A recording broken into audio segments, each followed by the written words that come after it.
English, Grade 3, Grammar, LP 8A, B, Subject and Predicate by teacher Shikha. Students will be able to break single sentences into naming and telling parts. Keywords: complete sentence, naming part, telling part.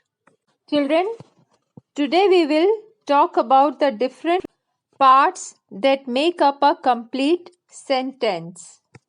Only the thing we have to keep in mind is, student, that the two parts of a sentence should get along or agree with each other in terms of number and gender. So basically, children, what is a complete sentence? A complete thought makes sense on its own. Also, in one single complete sentence, we will divide the sections what all things are there. The capital letter plus full stop, exclamatory marks, naming part, that is equal to noun or pronouns, telling part, that is equal to verb plus details about the naming part. All these points, when they are put up together, it makes a complete sentence. Capital letter, full stop, exclamatory marks, commas makes sense on its own, a complete thought in the sentence, naming part, whether it is noun, pronoun, telling part, the action, verb, details about the naming part, what they are doing, when, while. So, children, subject and predicate, every complete sentence contains two parts. One part is the subject and other part is the predicate. The subject is what or whom the sentence is about, while the predicate tells something about the subject.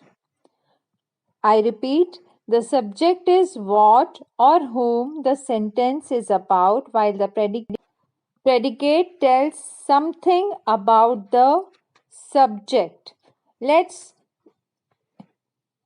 read and get through more detailing.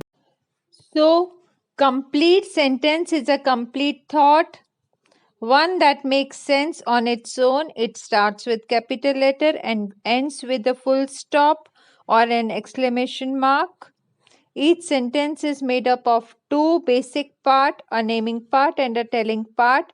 A simple sentence starts with a naming part, which must have a noun or pronoun, and tells us who or what the sentence is about. The next part is the telling part, which starts with the verb action. It gives us details that tells us more about the naming part. Also, children, the naming part can also have an article, a and the, or an adjective before the noun. Example, silly Sam. Silly is an adjective. Let's go through your textbook. Read the conversation. Can you understand what Sam is saying? Sam, what's wrong? In the grass. What about the grass? Went up a tree. Were you in a tree? No. I'm confused, Sam. Please use complete sentence. Sam says, I saw a snake in the grass. It went up a tree. So, children, can you see? Have you noticed when Sam he said his what he was wanted to say in a complete sentence that makes a sense. A complete sentence makes sense on its own. It has a few important parts. For example, the naming part tells us who or what the sentence is about. It has one or more nouns or pronouns. Example, Sam, Molly, I, it. As I said before, children, there may be an adjective before the noun. Example, silly Sam, smart Sam, naughty Sam, good Sam. The telling part starts with the verb and has details that tell us more about the naming part.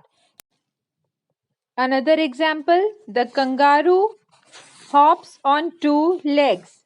So the kangaroo is a naming part, hops on two legs, that is telling part.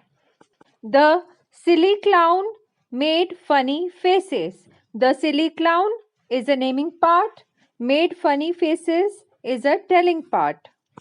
The big ball bounced up high. Big ball is a naming part, bounced up high is a telling part. I ate an apple for breakfast. I is a naming part. Ate an apple for breakfast is a telling part. So, children, I hope the topic, the subject, and predicate is clear to you now. Thank you. Have a great day ahead. Take care. Bye bye.